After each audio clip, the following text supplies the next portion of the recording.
Pasal 27 ayat 1 Undang-Undang Dasar 1945 menegaskan segala warga negara bersamaan kedudukannya dalam hukum dan pemerintahan dan wajib menjunjung hukum dan pemerintahan itu dengan tidak ada kecualinya. Assalamualaikum warahmatullahi wabarakatuh. Shalom, Om Swastiastu, Namo Buddhaya, salam kebajikan bagi kita semua. Dewan juri yang kami hormati dan kolega tim kontra yang kami banggakan, izinkanlah kami dari tim Jimli Asidik dengan saya Yoga Dani Siswantara selaku pembicara pertama yang akan mendudukan mosi perdebatan kali ini dalam ranah filosofis konseptual. Adapun saudara Habel Fernando Krisna Putra selaku pembicara kedua yang akan mengelaborasikan mosi dalam ranah normatif dan teoritis, serta pembicara ketiga dari tim kami yakni saudari Tafrijia Kamila dalam ranah komparatif, sosiologis, dan solusi. Dewan juri yang kami hormati, kami berdiri di garda terdepan sebagai tim pro yang akan dengan lantang mendukung mosi perdebatan kali ini, yakni anggota militer yang melakukan pelanggaran HAM berat harus diadili melalui mekanisme pengadilan HAM, bukan pengadilan militer. Di mana pada mosi perdebatan kali ini terdapat 3 variabel penting yang harus kami dudukkan. Variabel pertama, Hartilah dalam bukunya berjudul Dimensi-Dimensi Hak Asasi Manusia dalam Kurikulum Persekolahan Indonesia menjelaskan bahwa hak asasi manusia ialah hak-hak yang sudah ada atau melekat pada tiap-tiap manusia, dan tanpa mempunyai hak itu, tiap-tiap manusia itu tidak dapat hidup selayaknya manusia. Adanya hak asasi manusia sebagai subjektif right yang harus dijunjung tinggi, menandakan pula adanya potensi pelanggaran-pelanggaran yang akan terjadi dan dilakukan oleh dalam tanda kutip negara melalui berbagai aparaturnya yang diberi wewenang. Demikianlah yang disebut dengan pelanggaran HAM berat. Dan tepat Dewan juri yang kami hormati, militer ialah sisi yang juga termasuk ke dalam jajaran pemangku otoritas. Jika kita sadari Dewan juri, sudah sangat banyak contoh nyata pelanggaran HAM berat di mana militer muncul badan hidungnya dalam tragedi-tragedi seperti Trisakti, Abe Pura, Tanjung Priok, dan berbagai tragedi kelam lainnya. Dari potensi pelanggaran HAM berat yang bersifat extraordinary crime itu, pemerintah mengakomodir kebutuhan akan keadilan melalui pembentukan peradilan khusus, yakni peradilan HAM yang tertuang dalam pasal 104 di Undang-Undang Hak Asasi Manusia. Maka Dewan juri, inilah titik krusial di mana negara diuji apakah negara mampu bersikap adil terhadap rakyatnya meskipun yang berdiri di kursi terdakwa adalah bagian dari kekuasaan itu sendiri.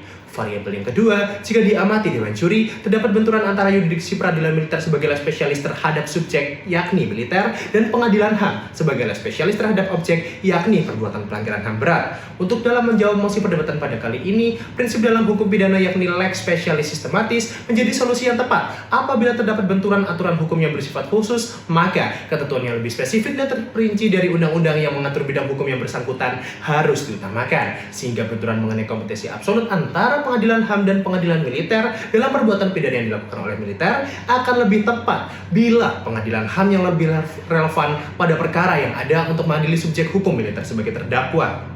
Penetapan kewenangan absolut pengadilan yang memiliki hak untuk mengadili adalah pada pasal 9 Undang-Undang Nomor 31 Tahun 1997 mengenai peradilan militer, yang dalam ketentuan kewenangan peradilan militer tidak menyebutkan mengadili tindak pidana khusus. Dengan demikian, asas lex specialis sistematika dalam hukum pidana memiliki relevansi delik pidana khusus pelanggaran HAM berat yang dilakukan oleh militer untuk memberikan kewenangan kepada pengadilan HAM untuk mengadili militer yang melakukan pelanggaran HAM berat. Kemudian dalam variabel ketiga, paradigma hukum pidana modern yang menekankan keadilan korektif, restoratif, dan keadilan rehabilitatif tidak lagi menggunakan hukum pidana sebagai alat untuk balas dendam.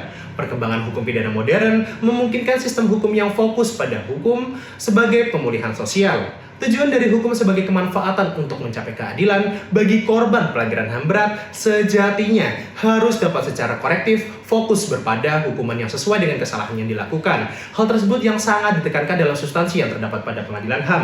Dalam bab 6 pasal 35 di Undang-Undang Nomor 25 Tahun 2000 mengenai pengadilan hak asasi manusia menghadirkan mekanisme pemberian kompensasi, restitusi, dan rehabilitasi bagi korban. Lebih dari itu, perhatian terhadap korban mencerminkan perubahan paradigma hukum pidana dari sekadar retributif menjadi restoratif. Nilai-nilai dan tujuan yang hendak dicapai tersebut nihil untuk didapatkan dari pengadilan militer yang bersifat disipliner bagi anggota militer. Dewan juri yang kami hormati, bila adalah benar yang hendak dicapai dalam hukum adalah keadilan, Jeremy Bentham mengungkapkan suatu gagasan utilitarianisme yang merupakan paham etis bahwa tindakan yang benar adalah tindakan yang menghasilkan kebahagiaan terbesar bagi jumlah orang terbanyak. Kami sepakat bahwa kesejahteraan kolektif itu dapat ditemukan dalam pengadilan HAM yang memberikan keadilan kolektif bagi masyarakat korban dari pelanggaran HAM berat. Sekian, terima kasih. Ayat 3 Undang-Undang Dasar Negara Republik Indonesia tahun 1945 menyatakan bahwa negara Indonesia adalah negara hukum. Dengan demikian, segala perkara hukum yang ada harus didasarkan pada kepastian hukum sebagai legalitas. Assalamualaikum warahmatullahi wabarakatuh. Shalom, Om Swastiastu, Namo Buddhaya, salam kebajikan untuk kita semua. Dewan juri yang kami hormati, melanjutkan bangunan argumentasi yang telah disampaikan oleh rekan kami, izinkanlah saya untuk merekonstruksi kembali mosi perdebatan pada kali ini dalam ranah yuridis, normatif, dan teoritis, dengan menolak mosi perdebatan pada kali ini. Dewan juri yang kami hormati, berdasarkan argumentasi yang disampaikan oleh tim pro, terdapat kegagalan dalam mendefinisikan subjek hukum militer. Profesor Edi dalam bukunya berjudul Prinsip-Prinsip Hukum Pidana menjelaskan bahwa adresat dalam hukum pidana terdapat suatu peraturan perundang-undangan yang ditunjukkan untuk mengatur subjek hukum khusus. Dengan demikian, individu yang berprofesi sebagai militer memiliki hukum pidana tersendiri dengan dasar bahwa pertama, sanksi pidana untuk kejahatan tertentu dalam KUHP tidak seberat bila perbuatan pidana dilakukan oleh militer. Kedua, terdapat beberapa perbuatan pidana yang hanya bisa dilakukan oleh militer, yakni kejahatan disersi. Militer sebagai subjek hukum khusus harus diadili pada pengadilan yang memiliki kewenangan sebagaimana diatur dalam pengadilan militer yang ada ius singulare atau hukum yang memiliki kekhususan. Karena pada dasarnya struktur militer tidak dapat disamakan dengan masyarakat sipil. Dan sebagaimana argumentasi yang tim pro sampaikan dengan menyatakan bahwa Undang-Undang Nomor 31 Tahun 1997 mengenai peradilan militer memiliki kekosongan hukum, pada hukum acara terdapat asas ius kurianovit yang menyatakan hakim mengetahui hukum, sehingga hakim memiliki kewajiban untuk melakukan fact finding dalam menerapkan hukum. Maka dalih kekosongan hukum dengan solusi memberikan cacat formil kompetensi absolut pengadilan tidak dapat dibenarkan Dewan Juri yang terhormat. Perlu kita pertanyakan, apakah saudara-saudara sekalian mendukung mosi perdebatan pada kali ini didasarkan pada asumsi pribadi semata? Terlebih, secara jelas melanggar prinsip-prinsip dalam hukum acara. Dewan Juri yang terhormat, apabila kita menggunakan paradigma berpikir yang digunakan oleh tim pro, maka apakah masyarakat sipil juga bersedia untuk diadili secara militer? Tentu masyarakat sipil tidak akan diadili secara militer bila mana melakukan tindak pidana yang menyangkut kewenangan peradilan militer. Kendati demikian pun juga tidak adil bagi militer untuk diadili secara sipil, sehingga bila militer diadili secara sipil akan bertentangan dengan asas equality before the law yang menyatakan bahwa semua individu memiliki hak dan kewajiban yang sama di mata hukum. Proses pengadilan HAM terhadap subjek hukum militer akan bertentangan dengan proses pemidananya, sebab bila mana pemidana dilakukan secara konkuruen dengan membedakan delik dan sanksi pada peradilan militer yang berbeda sepenuhnya dari peradilan HAM, maka akan bertentangan dengan prinsip nebis in idem yang menyatakan bahwa seseorang tidak dapat diadili dua kali atas perbuatan yang sama.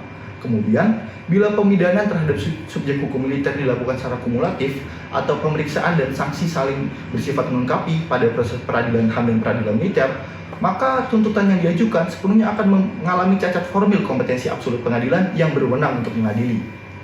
Dewan Juri yang kami hormati, didasari bahwa due process of law atau proses hukum yang adil adalah proses hukum yang sebagaimana mestinya, pemidanaan subjek hukum militer pada pengadilan di luar pengadilan militer adalah jelas melanggar prinsip fundamental dalam hukum acara. Aliran positivisme teori hukum murni oleh Hans Kelsen menekankan pada hukum sebagai norma yang tegas dan terpisah dari variabel-variabel eksternal, sehingga dengan tetap memberikan kewenangan pengadilan militer akan menjaga tujuan hukum sebagai kepastian dalam norma yang ada.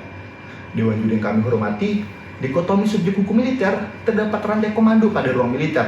Dalam pasal 17 Undang-Undang Nomor 25 Tahun 2014 tentang Hukum Disiplin Militer menyebutkan bahwa bawahan sebagaimana dia maksud dalam pasal 16 wajib patuh dan taat kepada atasan serta menjunjung tinggi perintah dinas dan arahan yang diberikan atasan berdasarkan kesadaran bahwa setiap perintah dan arahan tersebut untuk kepentingan kedinasan. Dalam struktur militer yang memiliki rantai komando, apakah prajurit dikenakan pertanggungjawaban pidana? Pula dari atasan militer, apakah dapat dikenakan dari komisi? Bila kita menitik beratkan pada atasan sebagai penanggung jawab tindak pidana yang dilakukan bawahan dalam menjalankan tugas, apakah presiden sebagai pemegang kekuasaan tertinggi angkatan bersenjata pun juga dapat dikenakan sanksi pidana Dewan Juri yang kami hormati? Sebab dalam sumber hukum tertinggi di Indonesia pada pasal 10 Undang-Undang Dasar Negara Republik Indonesia tahun 1945 ditegaskan bahwa presiden memegang kekuasaan yang tertinggi atas angkatan darat, angkatan laut, dan angkatan udara. Dewan juri yang kami hormati, dapat kita sepakati bersama bahwasanya masyarakat sipil memiliki ranah hukum yang berbeda satu dengan yang lainnya. Pelanggaran terhadap prinsip-prinsip hukum pidana atau segala ketentuan dalam hukum formil maupun materi akan mencederai kepastian hukum sebagai landasan peraturan perundang-undangan yang sedari awal diciptakan untuk memberikan keadilan. Maka dari itu, solusi yang tim kontra tawarkan adalah dengan melakukan perubahan pada definisi pidana umum diperluas juga mencakup pada pidana khusus. Sekian dan terima kasih.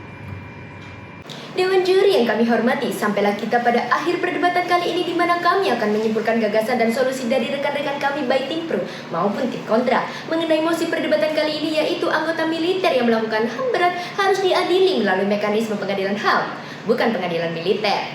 Dewan juri yang kami hormati, sebelumnya izinkan kami untuk memberikan konklusi atas perdebatan kali ini.